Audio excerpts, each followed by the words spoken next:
Gentlelady is recognized. Thank you, Mr. Speaker, and I thank the gentleman from New York. Mr. Speaker, this contempt resolution is the latest attempt to tear down our democracy. The Department of Justice has cooperated with congressional Republicans at every turn. But after 92,000 pages of documents, more than a dozen transcribed interviews, and a 250-page transcript that was verified, my colleagues still aren't satisfied. They are doing this in service of one man, the disgraced former president, in a misguided attempt to distract from his crimes. On May 30th, a jury of stranger citizens found Mr. Trump guilty of 34 felony charges.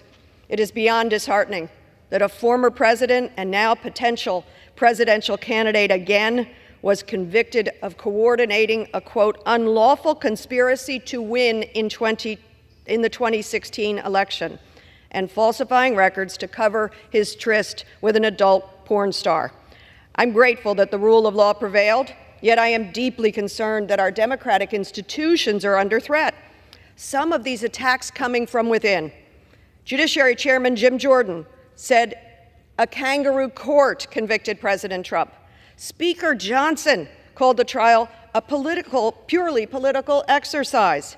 Mr. Trump apparently pities himself as a so-called political prisoner. All this to tear down our Americans' faith in the rule of law. Contrary to his complaints, Mr. Trump was tried and treated fairly.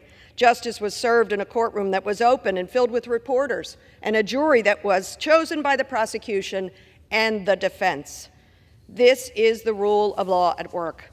Political rhetoric and deliberate misinformation, the likes of these and dangerous many others, erode faith in our institutions and threaten the safety of the American people.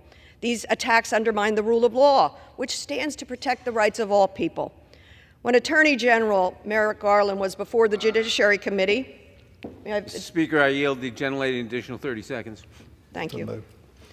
When Attorney General was before the Judiciary Committee, he described his career upholding the rule of law.